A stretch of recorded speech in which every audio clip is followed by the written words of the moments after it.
হরে কৃষ্ণ। আজকে যে অংশটা পড়ে শোনাবো সেটা হলো শেষনাগের বরপ্রাপ্তি এবং মায়ের অভিশাপ থেকে রক্ষা পাওয়ার জন্য সর্পদের আলোচনা। সৌনক জিজ্ঞাসা করলেন, সুতনন্দন, সর্পেরা যখন জানতে পারল যে মাতা কুদ্রু তাদের অভিশাপ দিয়েছেন, তখন তারা তা নিবারণের জন্য কি করল? উগ্রসভা বললেন, সেই সর্পদের মধ্যে শেষনাগও ছিলেন। তিনি কদ্রু ও অন্যান্য সাপেদের ছেড়ে কঠিন তপস্যা শুরু করলেন। তিনি শুধু হাওয়া খেয়ে তাঁর ব্রত পালন করতেন। ইন্দ্রিয়াদি বশীভূত করে গন্ধমাদন, বদ্রিকাশ্রম, গোকর্ণ, হিমালয় ইত্যাদি তরায়ে তিনি একান্তে বাস করতেন এবং পবিত্র তীর্থ ও ধাম পরিক্রমা করতেন। ব্রহ্মা দেখলেন শেষনাগের শরীরের মাংস, ত্বক এবং শিরা উপশিরা শুকিয়ে গেছে। তাঁর এই ধৈর্য এবং তপস্যা দেখে তিনি শেষনাগের কাছে গেলেন এবং বললেন, শেষ, তুমি তোমার তীব্র তপস্যা দ্বারা প্রজাদের কেন সন্তপ্ত করছো? কি উদ্দেশ্যে তুমি এই ভীষণ তপস্যা করছো? প্রজাদের হিতার্থে কিছু করছো না কেন? তোমার মনের কি ইচ্ছা বলো? শেষনাগ বললেন, ভগবান, আমার ভাইয়েরা সকলেই মূর্খ, আমি তাদের সঙ্গে থাকতে চাই না। আপনি আমার এই ইচ্ছাটি পূর্ণ করুন। এরা একে অন্যের সাথে শত্রুর ন্যায় ব্যবহার করে। বিনতা এবং তাঁর পুত্র গরুরকে এরা হিংসা করে। আমি তাই ওদের থেকে পৃথক হয়ে তপস্যা করছি। বিনতানন্দন গরুরও আমাদের ভাই। আমি তপস্যা দ্বারা এই দেহ ত্যাগ করব। কিন্তু আমার চিন্তা এই যে মৃত্যুর পরেও না আমাকে ওদের সঙ্গে থাকতে হয়। ব্রহ্মা বললেন, শেষ, আমি তোমাদের ভাইদের কীর্তি সবই জানি। মাতৃ আদেশ লঙ্ঘন করে এরা খুবই বিপদে পড়েছে। তুমি ওদের কথা বাদ দিয়ে তোমার জন্য কী চাও বলো। আমি তোমার উপর সন্তুষ্ট হয়েছি, কারণ সৌভাগ্যবশত তোমার বুদ্ধি ধর্মে অটল আছে। তোমার বুদ্ধি যেন সর্বদা এমনই থাকে। শেষনাগ বললেন, পিতামহ, আমি সেই বরই চাই যাতে আমার বুদ্ধি ধর্ম, তপস্যা এবং শান্তিতে সংলগ্ন হয়ে থাকে। ব্রহ্মা বললেন, শেষনাগ, আমি তোমার ইন্দ্রিয় ও মনঃসংযমে অত্যন্ত সন্তুষ্ট হয়েছি। আমার আদেশে তুমি প্রজাদের হিতের জন্য এক কাজ করো।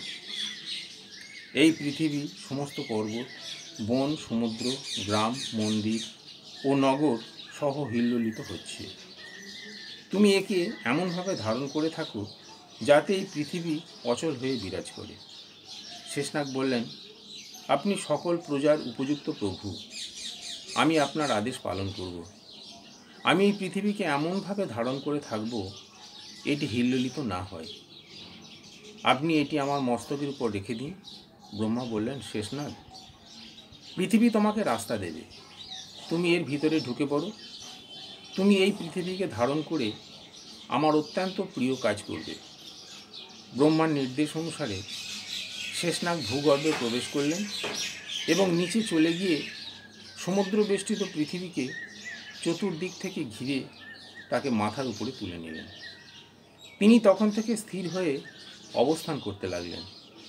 ব্রহ্মা তাঁর ধর্ম, ধৈর্য এবং শক্তির প্রশংসা করে নিজ স্থানে ফিরে গেলেন।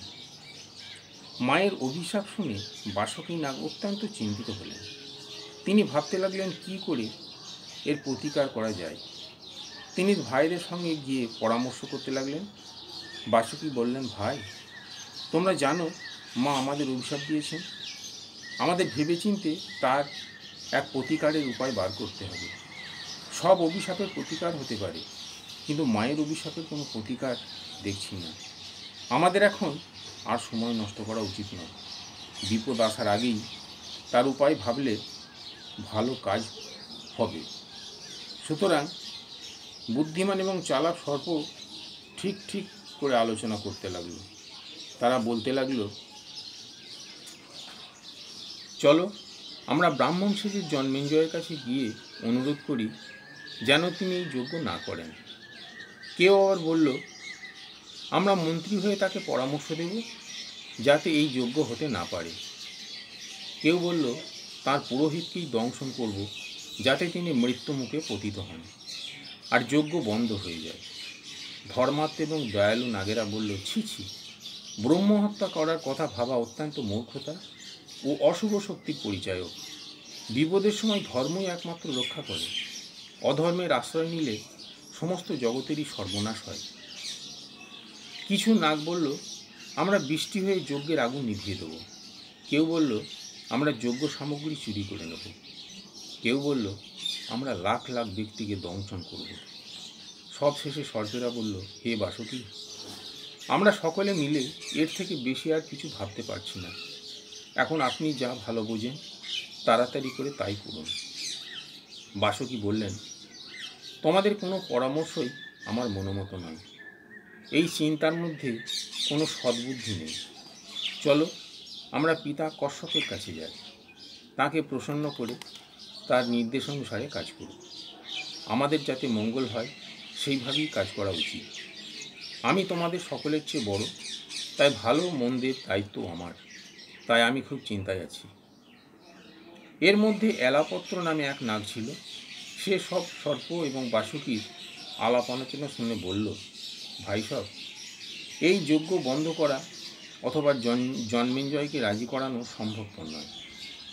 আমাদের ভাগ্যের দোষ ভাগ্যের উপরই ছেড়ে দেওয়া উচিত। অন্যের সাহায্যে কিছু হয় না। এই বিপদ থেকে বাঁচার উপায় আমি বলছি, আপনারা মনোযোগ দিয়ে শুনুন। মা যখন এই অভিশাপ দিচ্ছিলেন, আমি তখন ভয় পেয়ে তাঁর কোলে লুকিয়েছিলাম। সেই ভীষণ অভিশাপ শুনে দেবতারা ভগবান ব্রহ্মার কাছে গিয়ে বললেন, ভগবান, কঠিন হৃদয়া কদ্রু ছাড়া এমন কোনো নারী নেই যিনি নিজ সন্তানকে এইরূপ ভয়ঙ্কর শাপ দিতে পারেন। পিতামহ, আপনি নিজেও তাতে বাধা দেননি, তার কারণ কি? ব্রহ্মা বললেন, দেবগণ, সেই সময় জগতে সর্পদের খুব বাড়বৃদ্ধি হয়েছিল। তারা অত্যন্ত রাগী ও বিষধর। প্রজাকুলের হিতের জন্যই আমি কদ্রুকে কোনো নিষেধ করিনি। এই সাপে যেসব ক্ষুদ্রমনা পাপী এবং বিষধর সর্প আছে তাদেরই নাশ হবে। ধর্মাত্মা সর্পেরা সুরক্ষিত থাকবে। আরেকটি কথা, যাযাবর বংশে জড়ৎকারু নামে এক ঋষি আছেন। তার পুত্রের নাম আস্তিক। তিনিই জন্মেঞ্জয়ের এই সর্পযজ্ঞ বন্ধ করতে সক্ষম হবেন। তাতেই ধার্মিক সর্পেরা মুক্তি পাবে। দেবতাদের জিজ্ঞাসার উত্তরে ব্রহ্মা বললেন, জড়ৎকারু ঋষির স্ত্রীর নামও জড়ৎকারুই হবে। তাঁর গর্ভেই আস্তিক জন্মগ্রহণ করে সর্পদের মুক্ত করবেন। এই জড়ৎকারু বাসুকির ভগিনী। এইরূপ আলোচনা করে ব্রহ্মা এবং দেবতাগণ নিজ নিজ স্থানে চলে গেলেন। অতএব সর্পরাজ বাসুকি, আমার বুদ্ধিতে আপনার ভগিনী জড়ৎকারুর সঙ্গে ঋষি জড়ৎকারুর বিবাহ হওয়া উচিত। তিনি যখন ভিক্ষারূপে পত্নী চাইবেন, তখনই আপনি তার হাতে আপনার ভগিনীকে সমর্পণ করবেন। এই বিপদ থেকে রক্ষা পাওয়ার এটিই একমাত্র উপায়। এলাপত্রের কথা শুনে সকল সর্প প্রসন্ন চিত্তে তা অনুমোদন করল। তখন থেকে বাসুকি অত্যন্ত স্নেহের সঙ্গে ভগিনীকে প্রতিপালন করতে লাগলেন। তার কিছুদিন পরেই সমুদ্র মন্থন করা হলো, যাতে বাসুকি নাগকে মন্থন রজ্জু করা হয়েছিল। তাই দেবগণ বাসুকি নাগকে ব্রহ্মার কাছে নিয়ে গেলেন এবং এলাপত্র যা বলেছিল সেই কথাই বাসুকিকে জানিয়ে দিলেন। বাসুকি সর্পদের জড়ৎকারু ঋষির সন্ধানে নিযুক্ত করে বলে দিলেন, যখনই জড়ৎকারু ঋষি বিবাহ করতে ইচ্ছা করবেন, তখনই তোমরা আমাকে জানাবে। আমাদের কল্যাণের এই একমাত্র উপায়।